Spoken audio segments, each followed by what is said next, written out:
यह रही एक हिंदी हॉरर मूवी स्टोरी। कहानी का नाम शापित हवेली। राजस्थान के एक छोटे से गांव धूलपुर में एक पुरानी हवेली थी जिसे लोग शापित हवेली कहते थे। गांव के लोग कहते थे कि वहां रात में अजीब आवाजें आती हैं, कभी किसी के रोने की, कभी चिल्लाने की।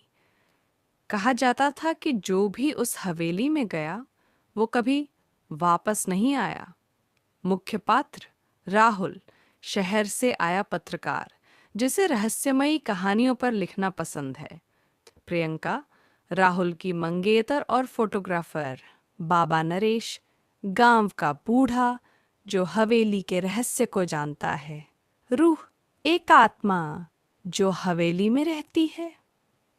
कहानी की शुरुआत।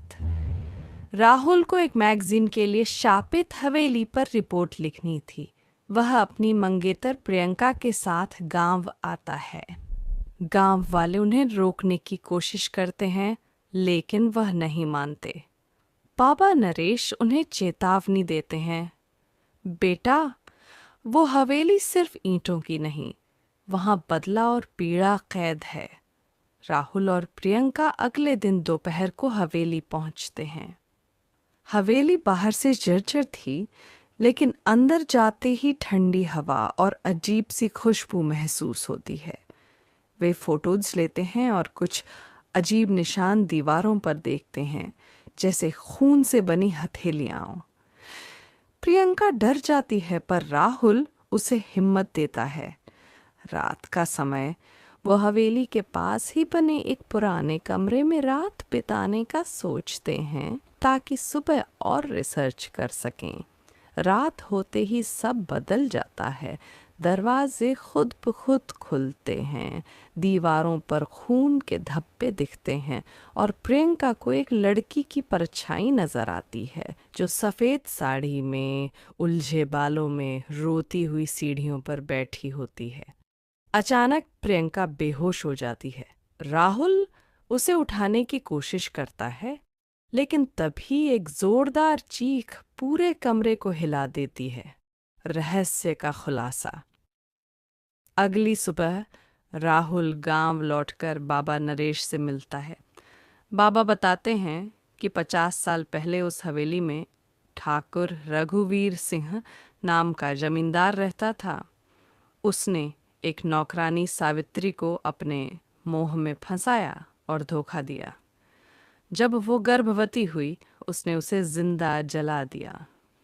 मरते वक्त सावित्री ने शाप दिया कि जो भी उस हवेली में कदम रखेगा वो उसकी पीड़ा का हिस्सा बनेगा। क्लाइमैक्स। राहुल फिर हवेली जाता है, अब की बार अकेले।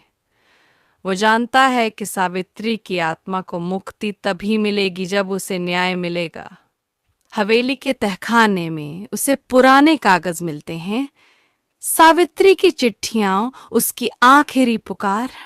राहुल उन चिट्ठियों को बाहर लाकर गांव के मंदिर में सबके सामने पढ़ता है। गांव वाले गुनहगारों की आत्मा को माफ करने के लिए पूजा करवाते हैं। उसी रात एक बार फिर हवेली में आग लग जाती है, लेकिन इस बार कोई चीख नहीं आती, कोई साया नहीं दिखता। अंत। हवेली अब वीरान नहीं है, बल्कि शांत है। राहुल और प्रियंका गांव छोड़ते हैं, लेकिन जाते जाते हवेली की ओर देखते हैं। छत पर सावित्री की आत्मा आखिरी बार हाथ हिलाती है, एक मुस्कान के साथ।